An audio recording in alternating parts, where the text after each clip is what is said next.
Assalamualaikum warahmatullahi wabarakatuh. Selamat bertemu kembali anak-anak yang berbahagia. Selamat berjumpa dengan channel Education and Sport. Sahabat matematika, matematika itu mengasihkan. Anak-anak yang berbahagia, semoga kita semua diberi lindungan oleh Allah Subhanahu wa taala, diberi kesehatan di masa pandemi ini ya. Dan Bapak ingatkan kepada kalian untuk selalu memakai masker kalau keluar, dan kalau bisa jangan sering keluar rumah, berdiam diri di rumah, keluar itu kalau ada perlu aja. Oke anak-anak, sebelum kita mulai, Bapak ingatkan kembali kepada kalian jika belum melakukan like, subscribe, and like, kemudian tekan loncengnya, silakan. Sekarang klik like dan subscribe-nya. Kemudian tekan loncengnya agar kalian tidak ketinggalan informasi mengenai materi pembelajaran untuk kelas 6 pada masa pandemi ini. Oke anak-anak, kita mulai pada pertemuan kali ini. Kita masih tetap tema 6, karena tema 6 belum habis, menuju masyarakat sejahtera dengan subtema 2, membangun masyarakat sejahtera. Kita baru memasuki pembelajaran 1 untuk subtema 2 ini ya anak-anak ya. Nah, kemudian kita mulai di subtema 1. Kemarin kalian sudah belajar mengenai hak dan kewajiban sebagai warga negara, sebagai pelajar. Nah, sekarang kita lihat hak sebagai warga negara Indonesia dalam sebuah cerita. Ada di sini sebuah cerita, sebuah bacaan ya, sebuah bacaan. Lihat kalian ya. Sebuah bacaan ini merupakan suatu teks fiksi ya. Teks yang disajikan. Teks yang disajikan ini merupakan, yang ada ini merupakan teks, jenis teksnya non-fiksi, yaitu teks atau tulisan yang dibuat berdasarkan fakta atau realita atau hal-hal yang benar-benar terjadi. Nah, itu disebut teks non-fiksi.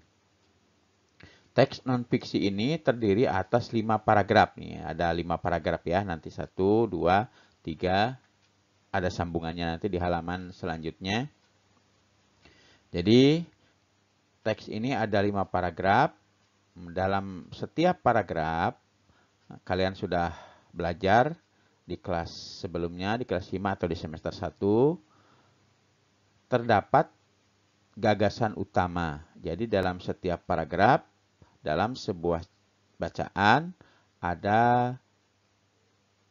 terdapat sebuah gagasan utama. Gagasan utama adalah suatu gagasan atau ide yang sedang dibicarakan atau dibahas dalam sebuah paragraf. Itu pengertian dari gagasan utama. Bapak ini sekali lagi ya, Bapak sebutkan sekali lagi biar kalian ingat. Gagasan utama adalah suatu gagasan atau ide yang sedang dibicarakan atau dibahas dalam suatu paragraf. Nah, gitu ya. Jadi gagasan utama juga disebut juga gagasan pokok ya. Ada orang menyebutnya gagasan pokok. Itu sama ya, gagasan utama dengan gagasan pokok ini sama. Bisa juga disebut juga pikiran utama atau pokok pembicaraan atau pokok pikiran. Nah, itu nama-nama yang sama ya. Nggak ada bedanya.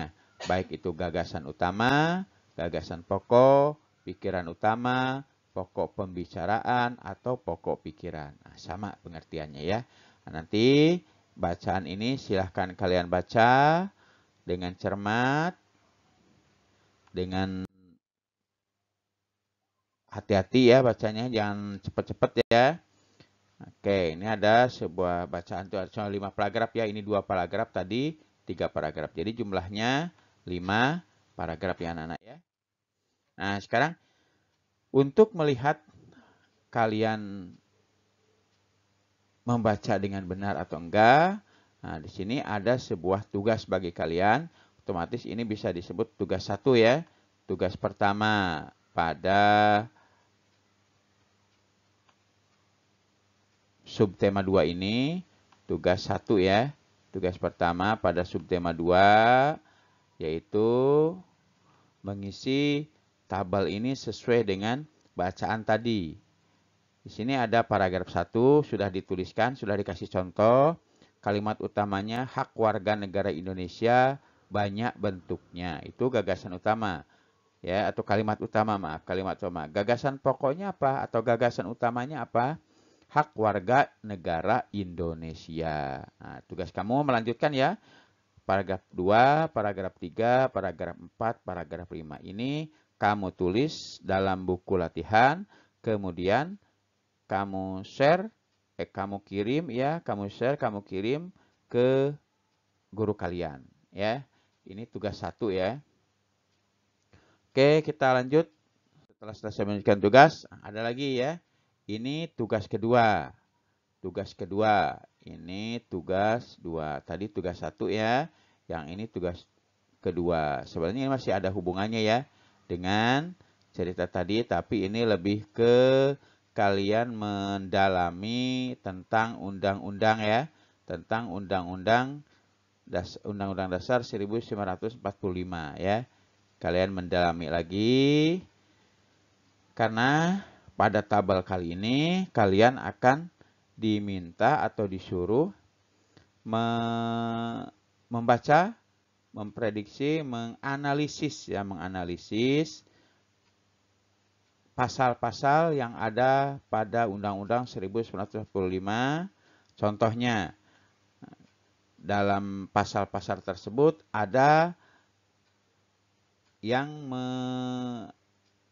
ketentuan ya, ada yang membahas tentang hak-hak negara Indonesia. Seperti yang nomor 1, mendapatkan perlindungan hukum ada pada pasal 27 ayat 1. Ya. Kamu bisa mengisi tabel ini dengan membuka Undang-Undang Dasar ya 1945, yaitu pasal-pasalnya per pasal ya. Pasal-pasalnya kamu cermati. Nah, sekarang kita lihat yang nomor 2 tentang apa yang nomor 2? Yang nomor 2 tentang mendapat pekerjaan dan perlindungan yang layak. Kamu lihat kembali ya. Kamu cek nanti di buku undang-undang kamu yang yang melindungi pekerjaan ya, yang pemerintah secara ini mengurus ya, mendapat pekerjaan atau menyediakan pekerjaan bagi masyarakat, bagi warganya, ada pada pasal berapa. Nah, itu ya. Selanjutnya seperti itu sampai nomor 11, terakhir memperoleh fasilitas pelayanan kesehatan. Itu terdapat pada undang-undang pasal nomor berapa. Ya, Nana ya, kamu cari di buku undang-undang. Oke, itu tugas 2 ya. Nah, kita lihat lagi ada sebuah bacaan lagi di sini tentang ibu-ibu PKK ya. Ibu-ibu PKK kamu baca juga. Kamu baca secara detail, hati-hati. Nih, ada istilah batik. Batik adalah identitas budaya bangsa Indonesia. Kamu baca dengan betul ya nanti ya. Karena di halaman berikutnya ada tugas 3 yang menanti kamu. Ini tugas 3 yang harus kamu kerjakan, yang harus kamu isi di buku latihan kamu ya. Ini tugas ketiganya, isi di buku latihan kamu. Kalau sudah selesai, dipoto kirim ke guru kalian melalui WA ya. Upaya mempertahankan kemerdekaan RI, sikap mempertahankan kemerdekaan negara Kesatuan Republik Indonesia. 1 contohnya ya, misalkan cinta tanah air. Nah, cinta tanah air ini salah satunya melestarikan budaya bangsa. Banyak lagi ya. Kamu diminta cuma ngisi tiap butir soal 3 perilaku ya, 3 perilaku yang mencerminkan mempertahankan kemerdekaan NKRI ya. 3 poin aja, 3 item aja ya yang harus kamu isi. Nah, silahkan kalau ada ini cari atau tanyakan kepada orang tuamu atau dicari di buku boleh juga. Nah, silahkan ya, itu tugas nomor 3. Tugas yang ketiga. Nah, itu aja ya. Anak-anak, untuk pertemuan yang pertama ini ya, yang pertama untuk subtema 2 ini, berarti kalian mengerjakan tugas, ada 3 tugas yang harus kalian kerjakan. Karena di subtema 2 ini banyak bacaan-bacaan ya. Bacaan-bacaan silahkan kalian baca, kalian cermati bacaannya, kemudian isi apa yang diminta, apa yang ditugaskan berdasarkan dari bacaan tersebut. Oke anak-anak, untuk pertemuan kali ini Bapak cukupkan sekian, tapi sebelum Bapak akhiri, Bapak hanya mengingatkan kembali kepada yang belum melakukan mengklik like dan subscribe-nya, silahkan klik like dan subscribe-nya, kemudian tekan loncengnya agar kalian tidak ketinggalan mengenai materi pembelajaran untuk kelas 6. Dan jika menurut kalian video ini berguna bagi kita semuanya, bagi kalian, bagi saudara kalian, bagi tetangga, bagi kawan ya, silahkan share video ini atau sebarluaskan video ini, bisa melalui media sosial seperti Facebook, WA, Instagram, dan Twitter, atau yang lainnya silahkan ya. Silahkan biar ilmu yang ada di video ini bisa bermanfaat bagi orang lain. Oke anak-anak, itu aja yang bisa Bapak sampaikan. Bapak ucapkan terima kasih. Bapak akhiri. Wabillahi taufik walhidayah. Wassalamualaikum warahmatullahi wabarakatuh. Sampai ketemu lagi pada video berikutnya.